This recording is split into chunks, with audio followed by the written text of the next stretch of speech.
Episod 9 Al-Imam Nawawi. Bismillahirrahmanirrahim. Assalamualaikum warahmatullahi taala wabarakatuh. Terima kasih tuan-tuan dan puan-puan para peserta yang masih lagi sudi setia dalam siri ini The Imams, yang mana pada malam ini kita masuk kepada malam yang ke-9 dan secara langsung kita masuk kepada episod yang ke-9. Dah nak di hujung dah. Alhamdulillah kita dapat bersama-sama merentasi sejarah Islam dan merentasi sejarah para imam, dan kita telah meneladani, menyelusuri dan melihat kisah suka duka, pahit manis, jatuh bangun kerajaan, empayar, sirah dan sejarah Islam. Alhamdulillah. Apa yang saya harapkan kepada tuan-tuan adalah kita dapat memahami manhaj para imam, apa yang membentuk sesuatu pemikiran para imam yang menjadikan imam itu berpendapat, berpendirian, bermazhab demikian dan demikian, agar kita dapat membasuh dan menyucikan semula nama para imam kita ini.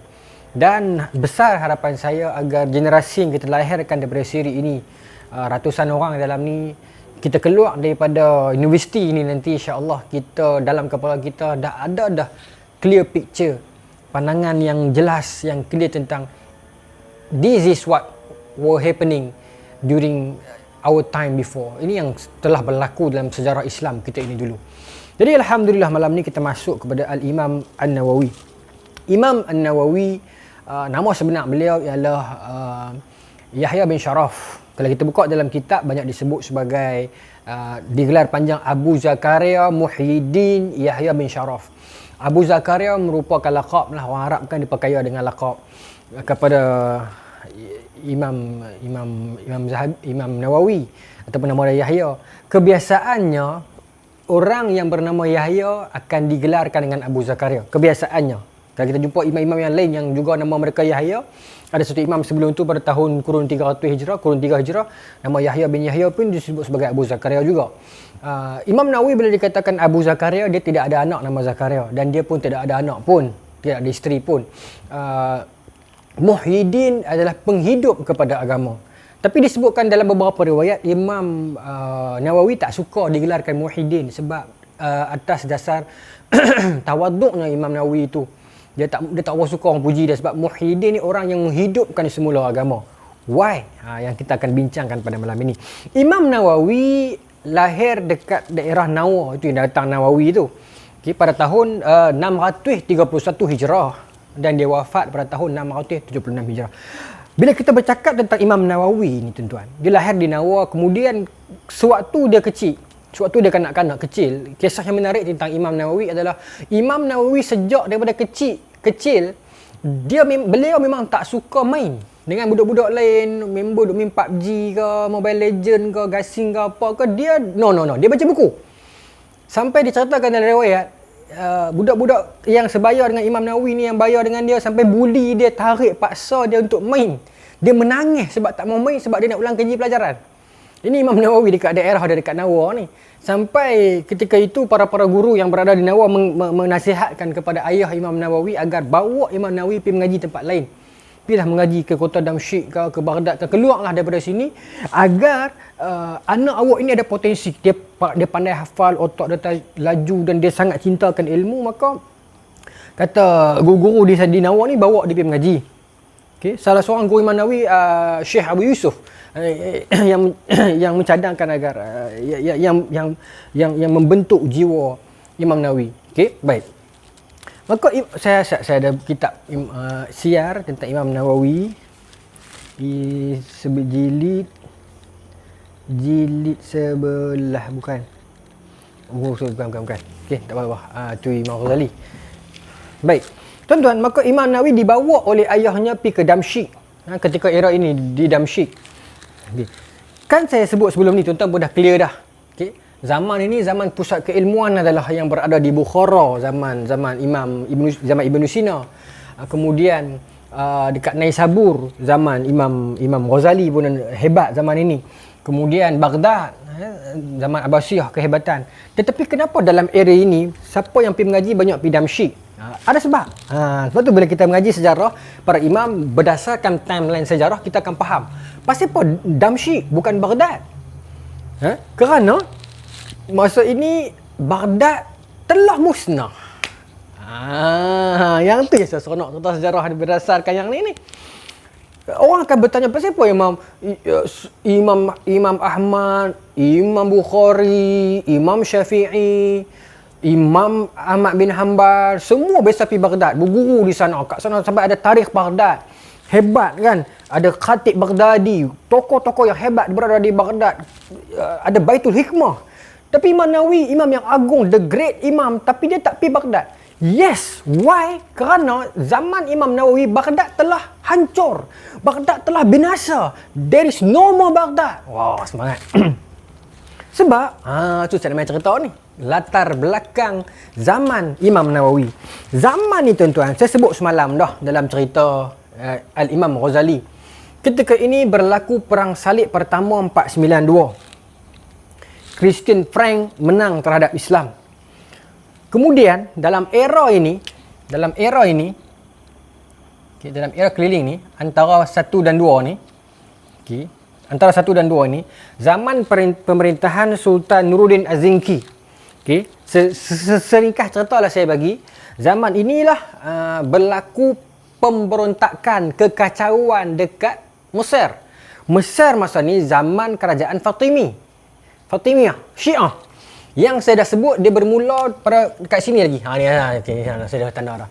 So, Fatimiyah sampai sini dia dah mula bergolak. Maka Sultan Nuruddin hantarlah Panglima Asyirkuh bawa anak saudara dia yang bernama Yusuf untuk settlekan masalah di Mesir, masalah orang Syiah ni. Seringkah cerita, Panglima Asyirkuh mati di sana, orang Syiah pilih ataupun condong untuk lantik Yusuf jadi ketua mereka, wakil. Tapi Yusuf ni orang sunnah, wakil Raja Nuruddin. Sebab apa orang Syiah pilih dia? Sebab orang Syiah tengok dia ni lembut, so senang kami nak atok, nak cator dia. Rupa-rupanya bila dia dilantik jadi gubernur dekat Mesir masa tu, dia berubah watak dia, dan daripada nama dia Yusuf, dia mula digelar dengan gelaran Salahuddin Al-Ayyubi.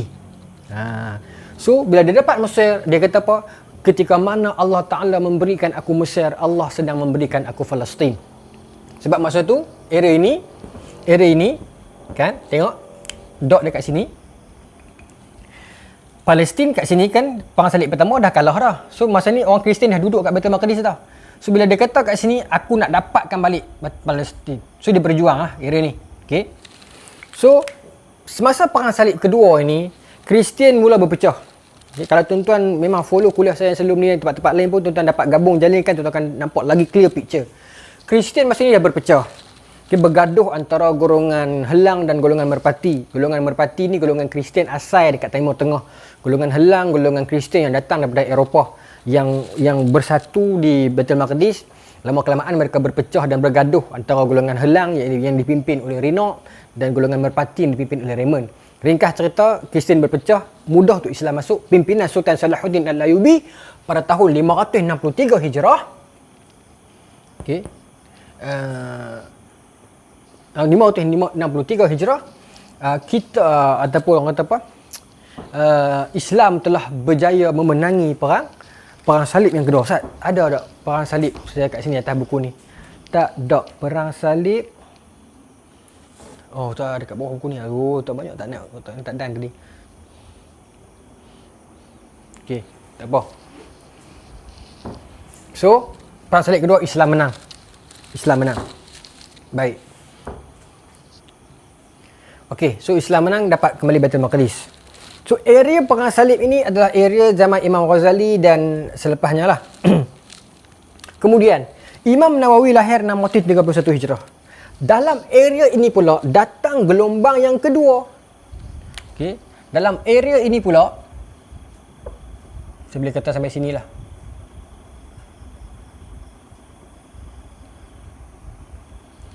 Okey, dalam area ini, kameraman nampak? Datang gelombang kedua, gelombang apa?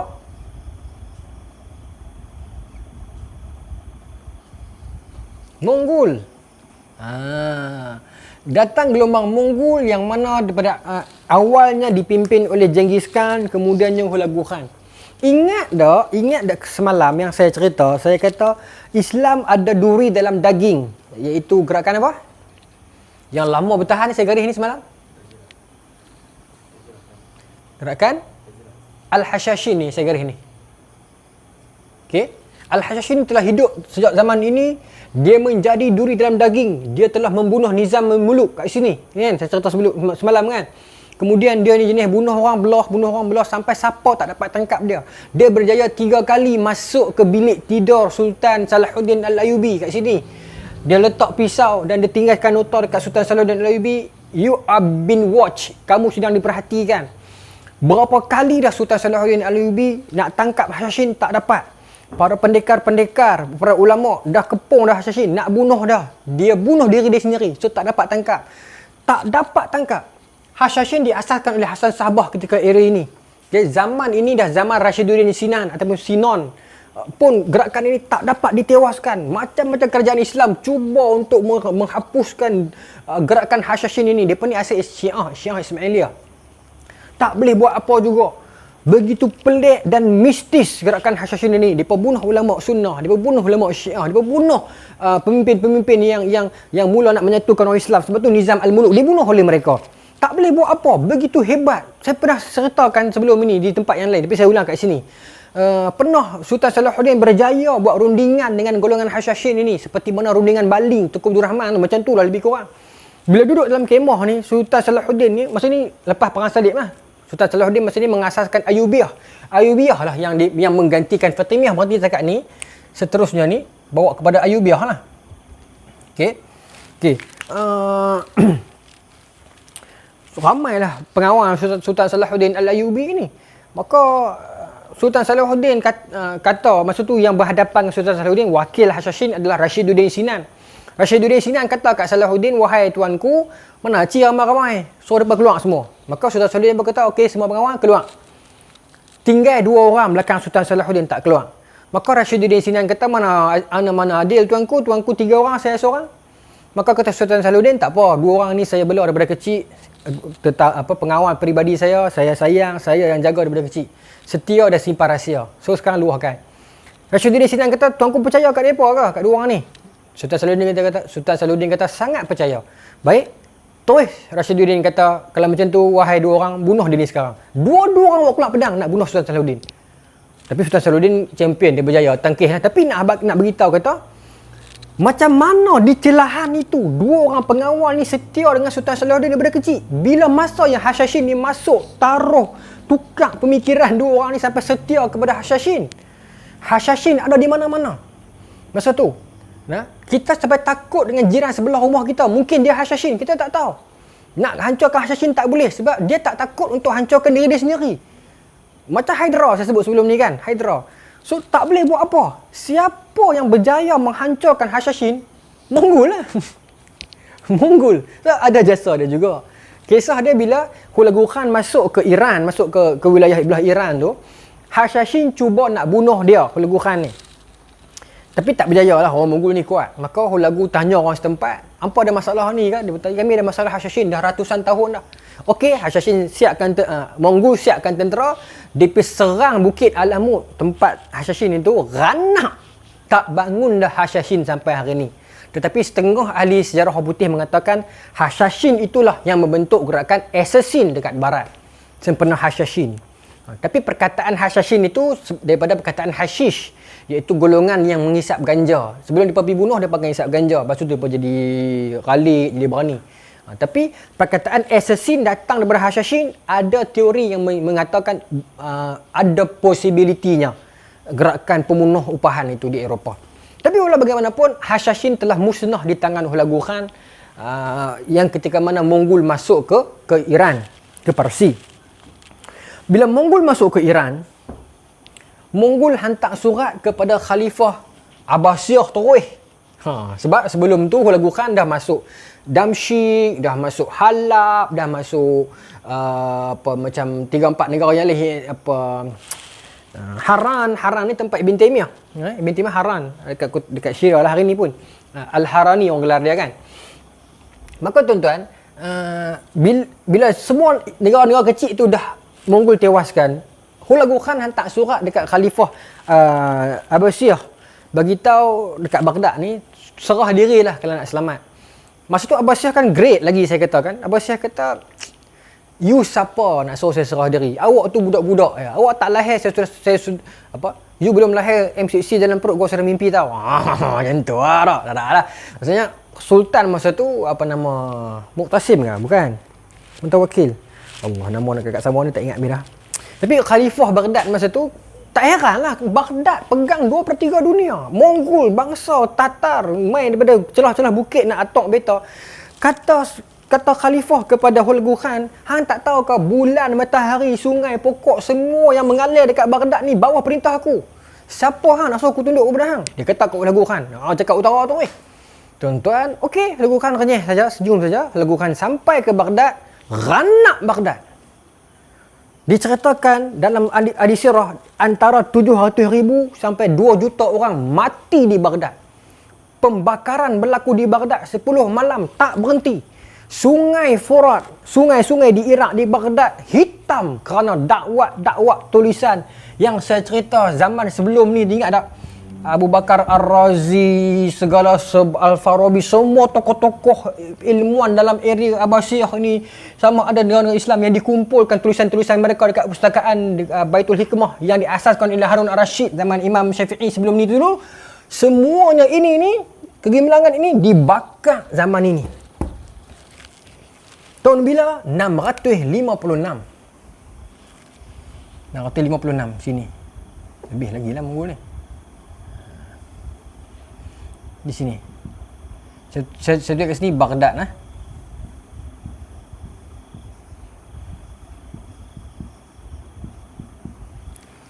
Hancur Baghdad. Ceritakan dalam sirah ketika mana orang Mongol menyerang Baghdad, mereka membunuh, menyembelih tanpa mereka peduli. Ada anak yang sedang menyusu di pangkuan dada ibu mereka, direntak, dihempaskan bayi itu ke dinding masjid, berkecai bayi tersebut. Lelaki-lelaki dibiarkan beratok dalam sah di masjid. Didatangkan tentera Mongol yang perempuan ambil pedang, pancung, sorang. Lepas tu pisau tu sampai tumpui, pedang tu sampai tumpui. Perempuan Mongol kata, tunggu sat, aku tukar pedang. Yang lelaki yang tak kena pancung lagi tunggu tak bergerak, helpless and hopeless, tak boleh buat apa. Sampai ambil pedang, buat main pula, sambung pula, macam tebas lalang. Itu nasib yang menimpa umat Islam di Baghdad ketika itu. Tanpa mereka peduli, tanpa ada kemanusiaan, longgokkan tengkorak kepala manusia membentuk gunung. Baghdad menjadi busuk oleh kerana bau mayat manusia yang berada di Baghdad ketika itu. Ini yang berlaku di kota Baghdad ketika mana Mongol masuk menyerang Baghdad. Tak cukup dengan itu, Hulagu Khan masuk ke istana. Dia dapatkan Khalifah masa tu. Dia kata kepada Khalifah, aku nak tengok harta yang hang simpan. Dia heret Khalifah masuk chamber, satu bilik bawah tanah di istana di Abbasiyah. Di bilik bawah tanah itu ada mah yang sangat banyak. Hulagu Khan ambil satu genggam mah, dia bubuh dalam pinggan, dia bagi Khalifah, dia kata makan mah ni. Khalifah Islam, Hulagu Khan tak Islam. Khalifah kata, mana boleh makan mah, patah gigi. Kata Hulagu Khan, dah tahu tak boleh makan, sebab apa hang simpan? Mah ni kalau hang lebur dan hang jual, duit dia hang tambah gaji tentera hang. Nescaya mereka itu akan berjuang lebih baik daripada hari ni. Mah yang hang simpan dua bawah tanah ni, kalau hang leburkan duit dia, hang tebalkan benteng kota Baghdad, nescaya hari ni hampa tidak akan kalah begini. Hulagu Khan bagi nasihat. Tuan-tuan tahu apa jawapan Khalifah masa tu? Khalifah kata, nampak macam mana takdir Allah. Nampak? Maka Hulagu Khan kata apa? Oh, takdir Allah lah, nanti sat. Dia ambil Khalifah, dia gulung dalam kapet, dia biak kuda dia pijak sampai mati. Kata Hulagu Khan, ni dia takdir Allah. Hulagu Khan dia bukan orang Kristian, dia orang gasar, dia orang yang tak ada agama. Nanti anak cucu dia masuk Islam. Bapa saudara dia masuk Islam dah sebelum tu sebenarnya. Okey, saksikan. Nanti kita mungkin pergi kepada cerita yang tempat lain, nanti saya akan cerita. Okay? Tapi pokoknya Baghdad hancur dan tak bangun lagi. Habis tuan-tuan kesarjanaan, tulisan-tulisan, karya-karya ulama sejak zaman Harun Ar-Rasyid ni, zaman Imam Syafi'i ni. Habis ni tuan-tuan. Boleh bayang nak berapa banyak kitab tu ada ni. Habis ni. Ini segala collection ni dibakar di sini. Hitam sungai di Baghdad. Jangan main dengan Mongol sekali dia masuk. Musuh kita pun dia tolong hancurkan, dan kita pun dia hancurkan. 656 Hijrah. Zaman siapa ni?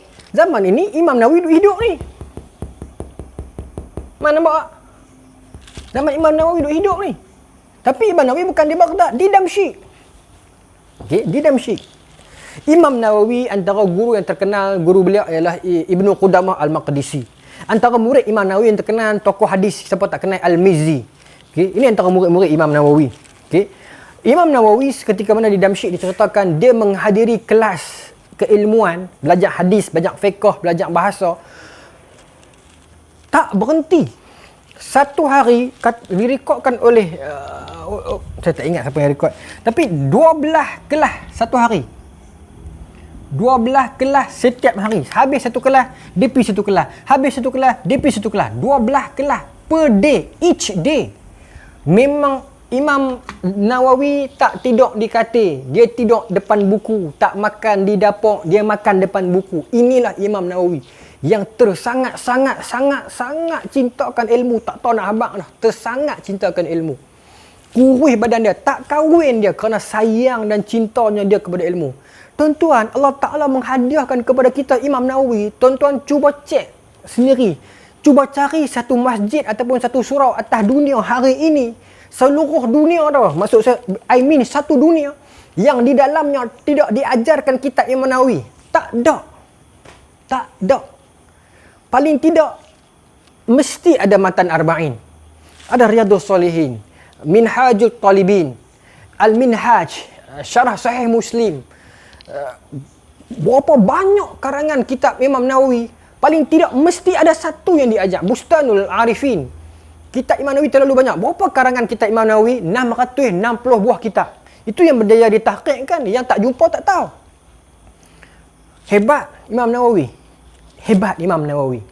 Dia juga mensyarahkan antara kitab. Nanti kitab Imam Nawawi nanti juga ni ada disyarahkan oleh Ibnu Hajar, nanti saya akan cerita. Kemudian kitab Ibnu Hajar tu pula disyarahkan oleh Syekh Romli. Ini kitab fiqh mazhab Syafi'i. Menarik. Saya akan ceritakan yang tu masa zaman Imam Ibnu Hajar nanti. Baik. Tuan-tuan.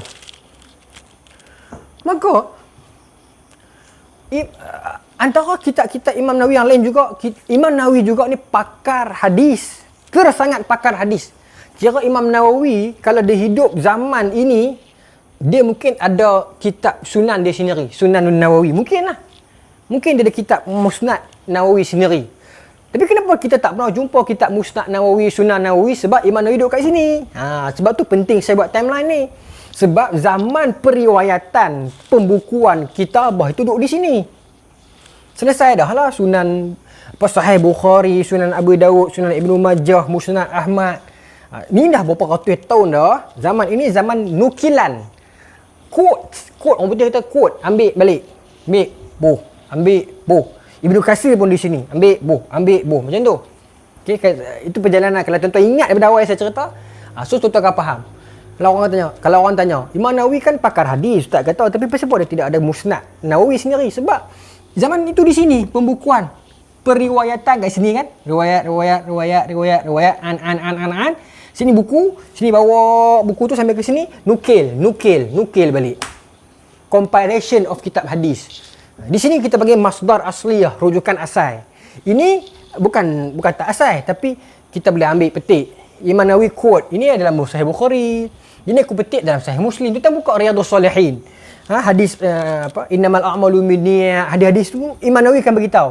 Hadis ini daripada Sahihain muttafaqun alaih, iaitu Imam Nawawi ambil daripada kitab Bukhari dan Muslim. Ini Imam Nawawi ambil daripada Sunan Abu Dawud. Ini Imam Nawawi ambil daripada Sunan Ibnu Majah. Dia pun duduk kat sini 200 Hijrah. Yang ni dah 600 Hijrah. Okey, semangat. Tapi ceritanya begitulah. So itulah ilmu bergerak. Baik. Wallahu akbar. Maka tuan-tuan, ini Mongol. Okey. Setelah mereka berjaya meratah dunia. Allah Ta'ala melahirkan, membangkitkan satu orang lelaki, Sultan Saifuddin Al-Qutus, yang berjaya menyekat kemarahan Mongol. Bila mana dia mendengar Mongol telah menghancurkan Baghdad, sebelum Mongol marah lebih jauh di Mesir, Sultan Saifuddin Al-Qutus menyekat kemarahan Mongol pada tahun 658.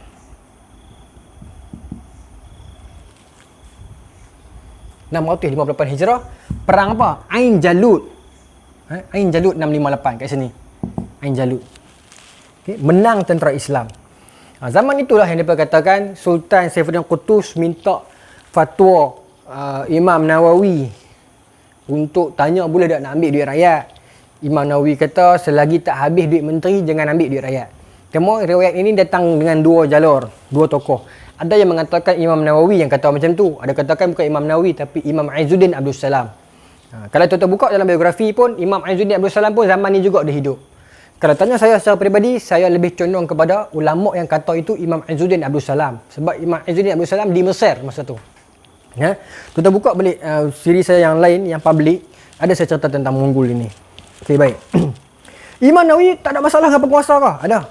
Satu ketika khalifah masa tu, penguasa minta dia fatwakan sesuatu, menghalalkan sesuatu tindakan khalifah. Imam Nawawi tak mau. Sampai terlalu marah khalifah panggil semua menteri-menteri, khalifah kata kepada menteri semua pecat dia. Kata menteri nak pecat apa tuanku? Dia bukan ada jawatan apa pun. Imam Nawawi tak ada jawatan. Maka dia diusir daripada negeri, dia tak dibunuh. Okey, pasal khalifah gerun dengan dia. Ada gerun walaupun dia kurus tapi ada kegerunan kepada dia. Baik. Dan zaman ini jugalah lahirnya satu orang tokoh nama dia Ibn Taymiyah. Ibn Taymiyah. Ramai orang tanyakan, Ibn Taymiyah di mana Ustaz? Di sinilah. Okay, saya tulis semalam. Ibn Taymiyah, dia lahir tahun 671. 6, biru lah no.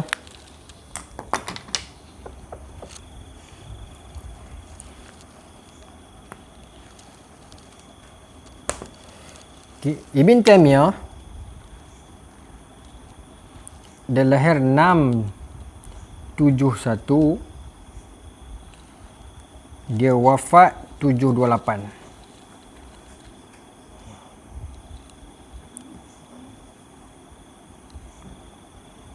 Okey. Ini sudah Taymiyah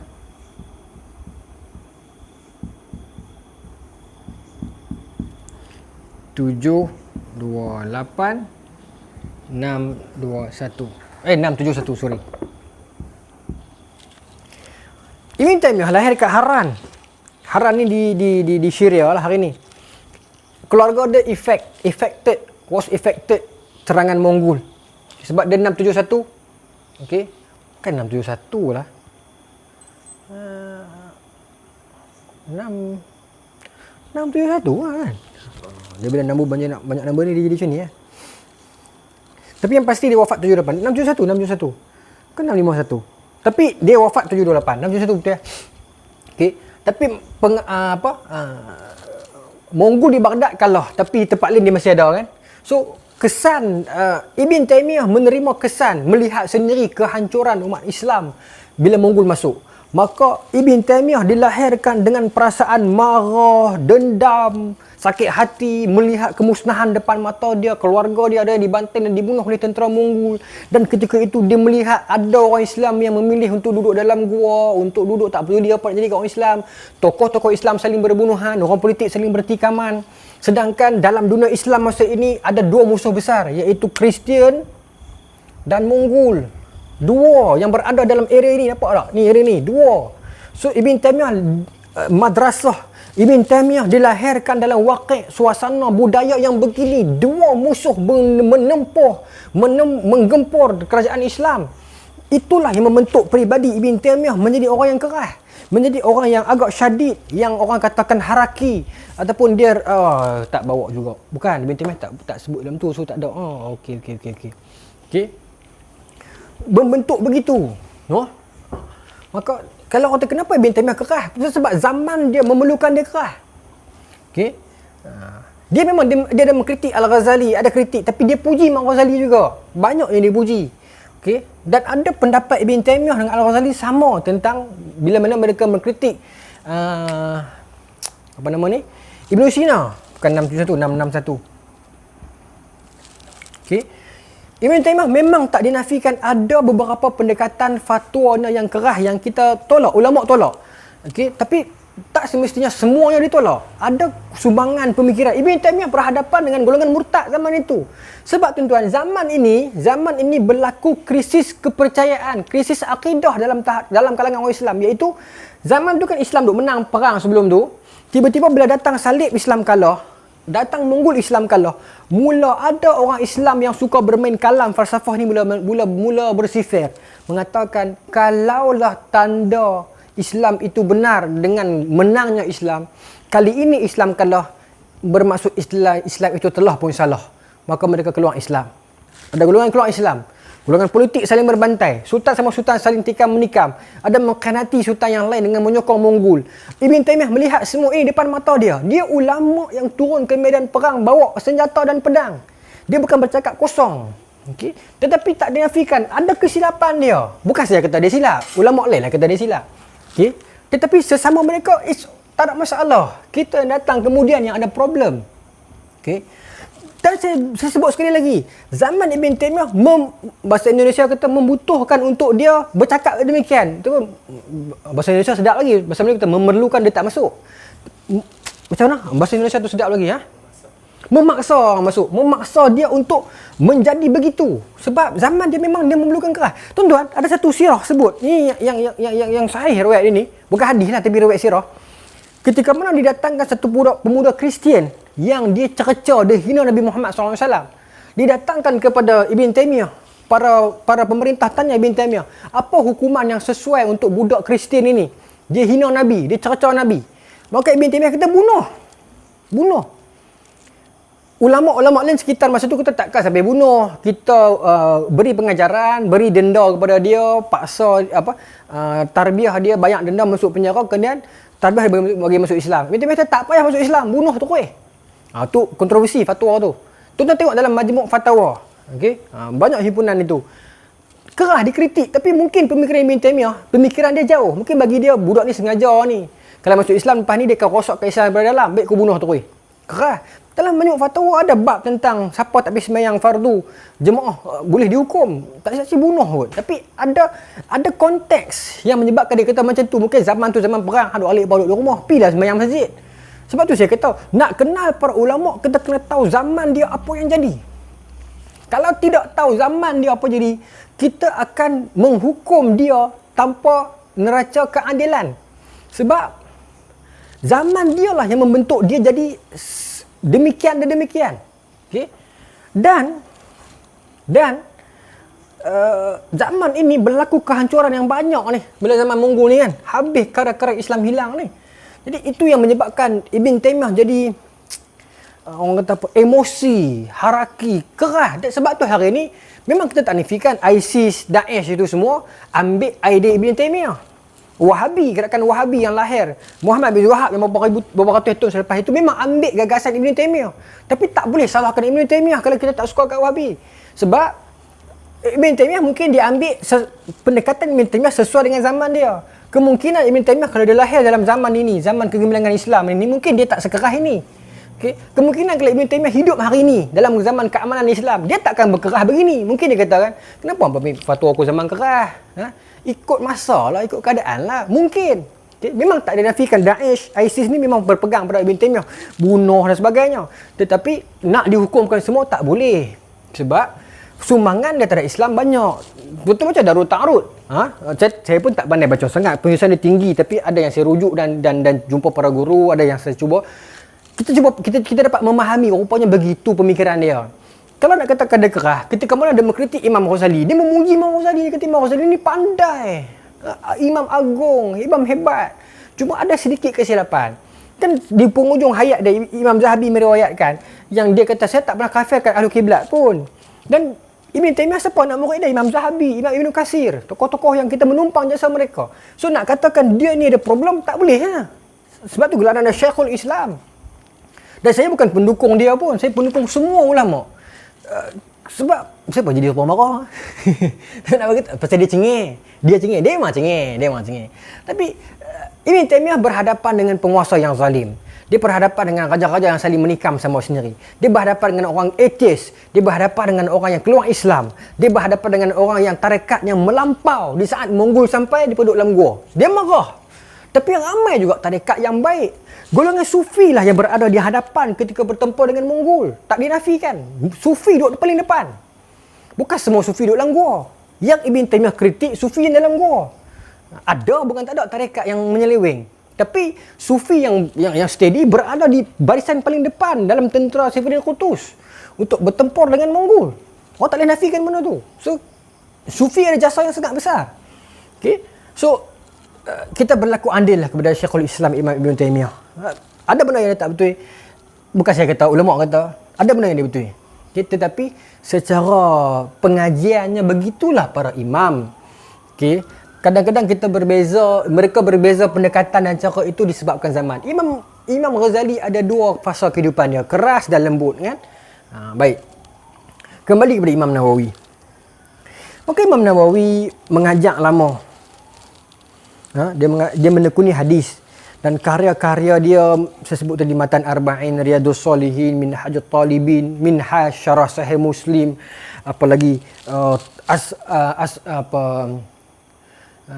Ashabul Kuna, Ashabul Asma, Ashabul Asma wal Kuna, salah satu kitab ini kitab lughah menunjukkan kecerdikan Imam Nawawi. Okey, dialah menjadi tokoh zaman Imam Nawawi ni. Ada juga tokoh-tokoh hadis yang lain yang banyak. Anak murid dia sendiri, Al-Mizi, Al-Iraqi, tak silap saya zaman ni juga Al-Iraqi, Al-Mizi, kemudian Ibnu Katsir sendiri yang hidup area ini, Az-Zahabi sendiri yang area zaman berdekatan begini, Ibn Taymiyah sendiri. Tetapi out of semua orang ini, kelebihan yang ada Imam Nawawi, dia pandai hadis dan dia pandai fiqh. Imam Nawawi ialah orang kata apa, pentahqiq kepada mazhab Syafi'i. Qaul Syafi'iyah banyak kita refer kepada qaul Imam Nawawi. Cuma ramai orang dia petik qaul Imam Nawawi, dia pasang ke tempat tak kena, menunjukkan seolah-olah Imam Nawawi itu salah. Padahal Imam Nawawi sangat betul, sangat pandai, sangat alim, sangat arif. Segala-galanya Imam Nawawi ni, sebab tu orang panggil dia muhyiddin, penghidup semula agama. Sebab di saat kehancuran semua itu, datang Imam Nawawi dengan pendekatan ilmiahnya, Imam Ibn Taymiyah dengan pendekatan harakinya.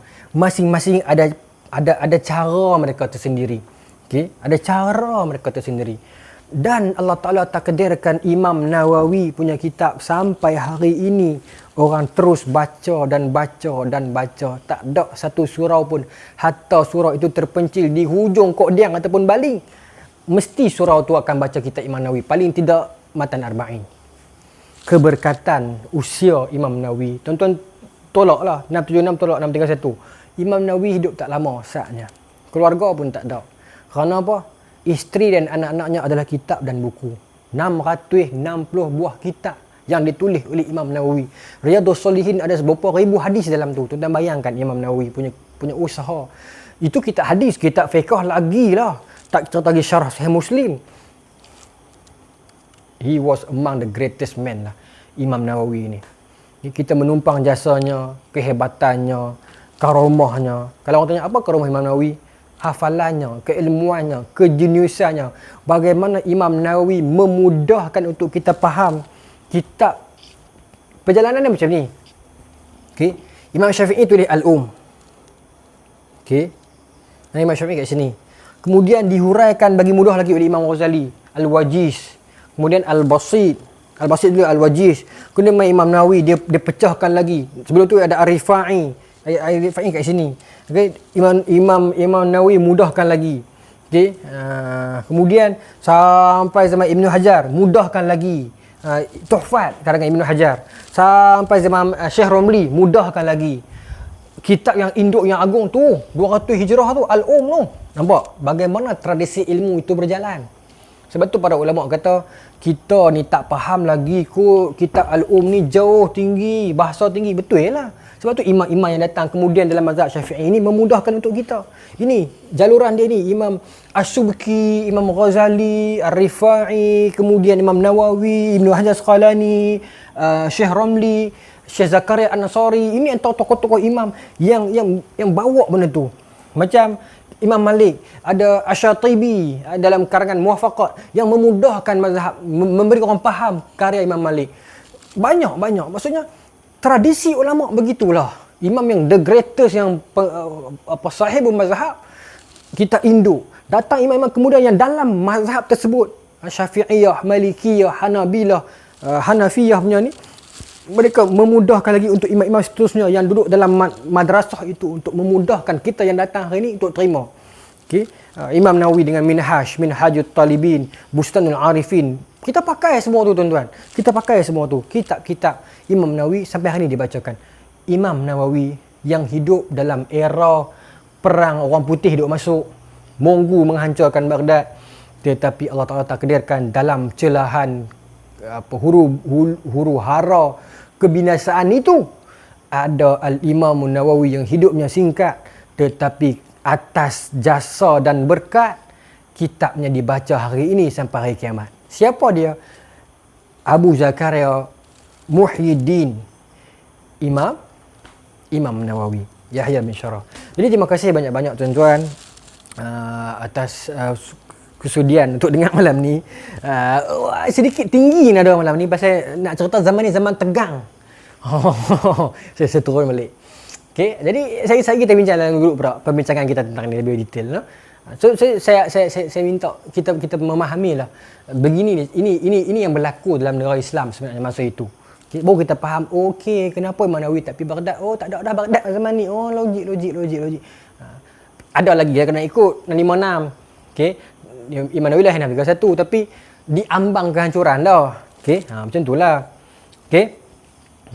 Dan kan bila dah hancur, zaman Ibn Taymiyah ni, Imam Nawawi bagi secara ilmu, kumpul hadis balik semua ni kan. Okey. Ibn Taymiyah bagi secara haraki, secara politik, secara gerakan. Cengih balun tong. Sebab apa? Zaman nak kebangkitan Islam balik ni. Tetapi macam mana nak bangkit? Karya semua dah hilang dah ni. Habis dah, terbakar, Monggol bakar. Siapa yang nak cari balik? Nanti kan esok kita akan cerita tentang Imam Zahabi, yang mana kita gunakan karya Imam Zahabi ni sebagai rujukan untuk kita punya siri imam ini. Jumpa esok. Assalamualaikum warahmatullahi taala wabarakatuh.